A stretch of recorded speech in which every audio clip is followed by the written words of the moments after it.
ಇನ್ನು auto gas ಅಭಾವದ ಜೊತೆ ಈ ದರ ಏರಿಕೆ ಬಿಸಿ ಬೇರೆ ಕಾಡ್ತಾ ಇದೆ. ಯಾಕಂತಂದ್ರೆ ಆಟೋ ಗ್ಯಾಸ್ ನಿಮ್ಗೆ ಗೊತ್ತಿರೋ ಹಾಗೆ ಕೆಜಿ ಮೇಲೆ ಬಹಳ ಹೆಚ್ಚಾಗಿದೆ.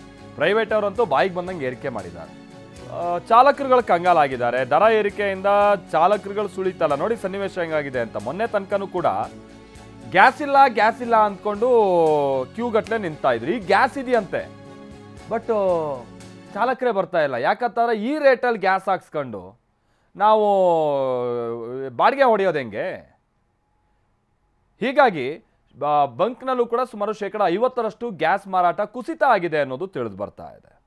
ಬೇಕಾದ್ರೆ ನಮ್ಮ ಆಟೋನ ಬೇಕಾದ್ರೆ ಮನೇಲಿ ಸುಮ್ಮನೆ ಇಟ್ಕೊಳ್ಳೋಣ ಸದ್ಯದ ಮಟ್ಟಿಗೆ, ಬಟ್ ಈ ರೇಟಲ್ಲೆಲ್ಲ ನಾವು ಗ್ಯಾಸ್ ಹಾಕೊಂಡು ಬಾಡಿಗೆ ಹೊಡೆಯೋಕೆ ಹೋದ್ರೆ ಅದು ಲಾಸ್ ಅಂತ ಹೇಳ್ಕೊಂಡ್ಬಿಟ್ಟು ಚಾಲಕರುಗಳ ಅಭಿಪ್ರಾಯ ಅಂತೆ.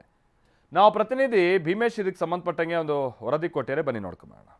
ರಾಯಚೂರಿನಲ್ಲಿ ಇಷ್ಟು ದಿವಸ ಗ್ಯಾಸ್ಗಾಗಿ ಪರದಾಡ್ತಾ ಇದ್ದಂಥ ಆಟೋ ಚಾಲಕರು ಈಗ ಗೋ ಗ್ಯಾಸ್ ಬಂಕ್ನಲ್ಲಿ ದರ ಹೆಚ್ಚಾಗಿರುವಂಥ ಕಾರಣಕ್ಕಾಗಿ ಅರ್ಧದಷ್ಟು ಗ್ಯಾಸ್ ಸೇಲ್ ಕಡಿಮೆ ಆಗಿರುವಂಥದ್ದು ದೃಶ್ಯದಲ್ಲಿ ತಮಗೆ ತೋರಿಸ್ತಾ ಹೋಗ್ತೀನಿ. ಇದು ರಾಯಚೂರು ನಗರದಲ್ಲಿರ್ತಕ್ಕಂಥ ಗೋ ಗ್ಯಾಸ್ ಬಂಕ್. ಇದು ಕಳೆದ ಕೆಲ ದಿನಗಳಿಂದ ಸಂಪೂರ್ಣವಾಗಿ ಸ್ತಬ್ಧವಾಗಿ ಹೋಗಿತ್ತು. ಗ್ಯಾಸ್ ಸ್ಟಾಕ್ ಇಲ್ಲದೇನೆ ಸಾಕಷ್ಟು ರೀತಿಯಲ್ಲಿ ಆಟೋ ಚಾಲಕರು ಕೂಡ ಪರದಾಡಿದ್ರು.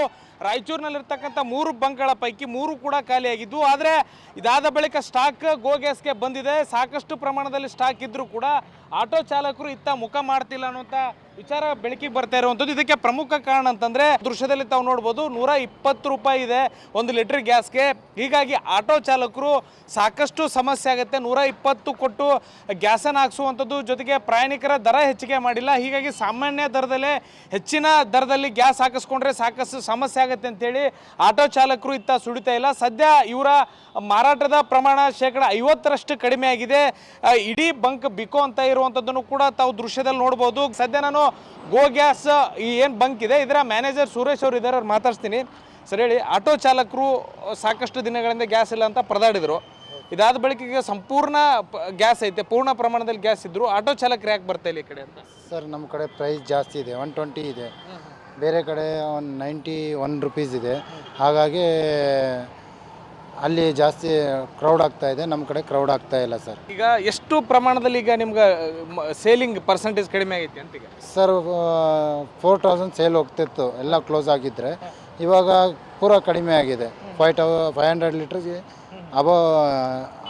ಅವ ಹೋಗ್ತಾ ಇಲ್ಲ.